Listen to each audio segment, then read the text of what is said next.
अच्छा, एक चीज मुझे ये ग्रास्प नहीं होता है, जो टाइम खत्म हो जाने की बात जो हम करते हैं ना बार बार, ये मुझे एक बार भी ग्रास्प नहीं हुआ है। आई कैन अंडरस्टैंड कि जब हम किसी चीज़ को अप्रिशिएट कर रहे हैं तो उस मोमेंट पे कोई थॉट नहीं होता। दैट इज समथिंग जो उस समय मतलब बिल्कुल फ्रेशली हम देख रहे हैं, अब किसी कॉन्सेप्ट से नहीं देख रहे उसको। तो by end of time do we mean that only, that moment?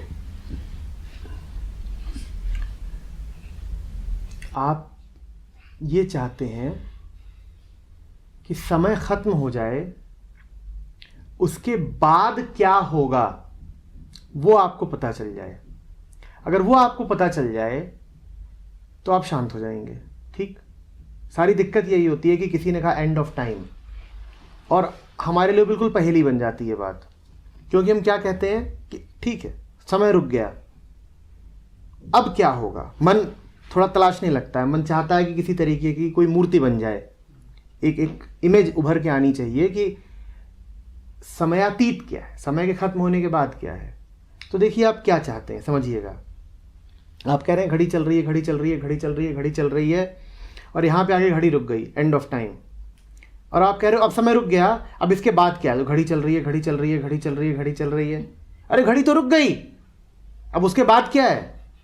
पर मन अभी भी यही चाह रहा है कि समय के बाद क्या। अरे समय के बाद घड़ी ही नहीं चल रही है तो क्या होगा?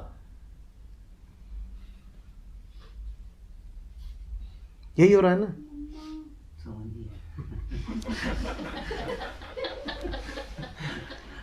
हम जब भी कहते हैं द एंडिंग ऑफ टाइम, उसके बाद हमने अपने संसार में जब भी कोई अंत देखा है तो उसके बाद सदा एक प्रारंभ देखा है। बात आप समझ रहे हैं? ये कमरा यहां अंत होता है तो इसके बाद एक दूसरी जगह शुरू होती है। जहां आप खत्म होते हैं वहां पर खाली जगह शुरू होती है। कुछ भी जहां खत्म होता है वहां से कुछ ना कुछ शुरू जरूर होता है। तो जब भी कोई कहता है एंड ऑफ टाइम, तो अपनी आदत से मजबूर होकर हम कहते हैं फिर क्या शुरू होता है। आप समझ रहे हैं ना? हम उसको भी द्वैत के भीतर रखना चाहते हैं कि इसका अंत हो रहा है तो कुछ ना कुछ और शुरू जरूर होगा। वो शुरू और अंत दोनों का अंत है, पर उसको तो मन परसीव ही नहीं कर सकता। पर बहुत अच्छा है ना कि वो मन को पहेली की तरह लगता है। वही मन का संकल्प बनेगा। मन को जब तक ये लग रहा है कि सब कुछ तो मैं जान ही गया, मन को जब तक ये लग रहा है कि सब कुछ मैं जान ही गया, तब तक तो मन बड़ा सेटल्ड है। अब ठीक है, इस तरह की जब पहेलियां, बल्कि कहिए रहस्य, जब मन के सामने आते हैं तब उसको थोड़ी असुविधा होती है कि यार ये क्या चीज हो गई, एंडिंग ऑफ टाइम, समय खत्म हो गया। अब वो कोशिश कर रहा है उसको पकड़ने की, जैसे कुत्ता कोशिश कर रहा हो अपनी पूंछ पकड़ने की। गोल गोल घूम रहा है। बेचारे मन का क्या हाल होगा? यूं गोल गोल घूम के तो थक जाएगा, फिर कहेगा कोई और साधन चाहिए, ऐसे गोल गोल घूमने से फायदा हो नहीं रहा है। तो अच्छा है कि ऐसे सवाल आते हैं कि ये मामला क्या है, एंडिंग ऑफ टाइम ही क्यों? फिर आप एंडिंग ऑफ स्पेस भी कहिए ना। और आप देखिए मन क्या करेगा। आप ऐसी जगह जरा सोचने की कोशिश करिए जहां स्पेस नहीं है। मन कोई जगह ढूंढेगा जो खाली है। अभी जो ईमेल डिस्कशन हो रहा था उसमें कुछ वो एक्सियम्स लिखे थे, जो कितनी साधारण सी बात है पर फिर भी लिखने पड़े थे। मैंने लिखा था कि what is in space can not be outside space. अब ये तो बड़ी 8 साल का बच्चा भी समझ जाए कि आपने कौन सी बड़ी बात लिख दी कि जो स्पेस में है उस स्पेस से बाहर नहीं हो सकता। पर हमारा मन यही नहीं समझता है। जब आप ये कल्पना भी करते हैं कि अब स्पेस खत्म हुआ, तो आप एक नए स्पेस की कल्पना करना शुरू कर देते हैं। कल्पना होगी कैसे? सारी कल्पना का आधार ही स्पेस है। आकाश के बिना, फैलाव के बिना कल्पना कैसे हो जाएगी? वो सीरीज ऑफ मेल के अंत में जो बात साइंस पे जाके अटकी थी कि अब साइंस भी अजीब अजीब तरीके की हरकतें करने लगा है, साइंस नहीं, साइंटिस्ट। साइंटिस्ट हाँ, जो क्वांटम वो क्या क्या थे शब्द, Quantum spirituality। हाँ क्वांटम स्पिरिचुअलिटी। हम अगर इस तरह की बातें समझ आती हैं तो हम जो पढ़ते हैं वो तो साइंटिस्ट की ही लिखी बात पढ़ते हैं या सुनते हैं, तो हम उसके ऊपर कितना ज्यादा नहीं, वो कर सकते हैं यार। साइंटिस्ट की बात बिल्कुल ठीक है जब तक वो ऑब्जेक्ट से डील कर रहा है, आप बिल्कुल उसकी बात पढ़िए, कोई दिक्कत नहीं है। जहाँ वो अपना क्षेत्र छोड़ के इधर उधर भटके तब समझ जाइए कि गड़बड़ कर रहा है। साइंस ने अपने लिए एक दायरा तय किया है, और दायरा ये है कि जो कुछ भी ऑब्जेक्टिव है मैं उसको जानूंगा, ठीक। और उसके लिए साइंस के पास अपने उपकरण हैं, अपने तरीके बढ़िया हैं।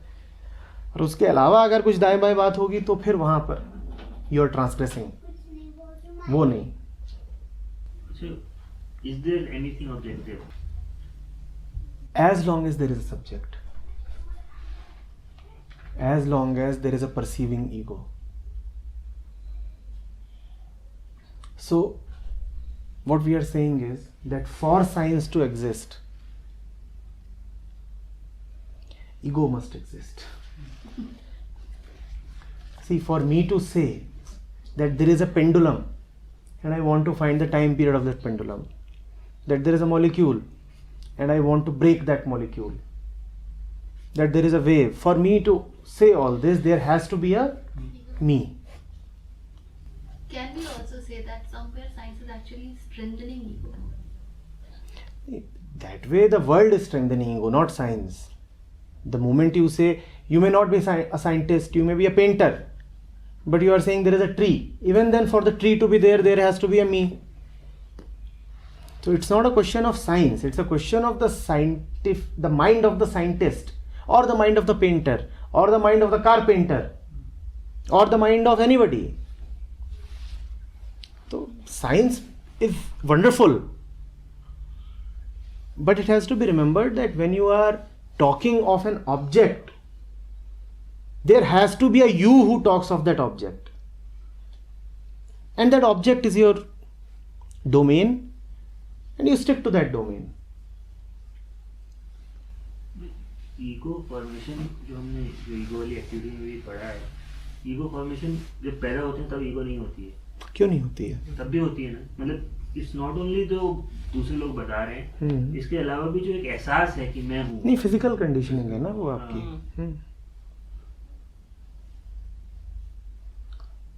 अहंकार ही पैदा होता है। क्या पैदा हुआ है? अहंकार पैदा हुआ है। और कौन पैदा होता है? नहीं, आई थिंक लेकिन उस एक्टिविटी में तो उसमें ईगो क्रिएट होती है, ये लिखता है। तो समझा रहे हैं ओशो।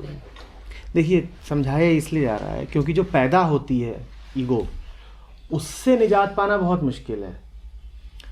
जो समाज ने दी है उससे पाना फिर भी आसान है। तो इसीलिए बात ही सिर्फ उसकी की जाती है जो सामाजिक है, पर जो शारीरिक है वो भी अहंकार ही है, वृत्ति तो वो भी है, अहम की ही है।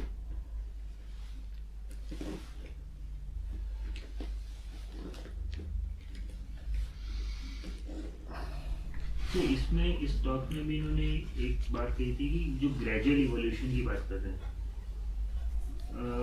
हम लोग दुनिया में देखते हैं कि सारी चीज़ें ग्रेजुअली ही इवॉल्व होती हैं। सो ही इज टॉकिंग अबाउट कि मतलब उसका उल्टा क्या होगा?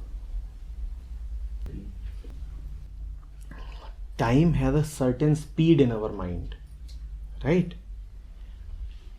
जैसे ग्रामोफोन का रिकॉर्ड होता है, वो 60 RPM, 90 RPM, 120 RPM का होता है, ठीक है ना? जो 60 RPM पर कोडेड है, अगर वो 120 RPM पे बजा दें तो आपको अजीब सा लगेगा। समय की भी एक गति निर्धारित है हमारे मन में। फास्ट फॉरवर्ड पर आप एक मूवी देखिए तो आप कहेंगे ये क्या फालतू। आप जिसको ग्रेजुअल बोलते हैं वो किसी के लिए बहुत तेज हो सकता है, और ये सब कुछ पर्सनल बात है। हमने एक बार चर्चा करी थी कि बरसाती कीड़े कई ऐसे भी होते हैं जो 1 घंटा जीते हैं बस। आपको क्या लगता है, उन्हें अफसोस है कि वो 1 घंटा जी रहे हैं? नहीं, उनके मन में समय की गति अलग है, वो पूरा जीवन जी रहे हैं, उन्हें कोई अफसोस नहीं है। 1 घंटा जो आपके लिए 1 घंटा है वो उनके लिए नहीं है 1 घंटा। वो पता भी नहीं है 1 घंटा होता है। वो एक एक क्षण में जिंदगी जिए जा रहे हैं।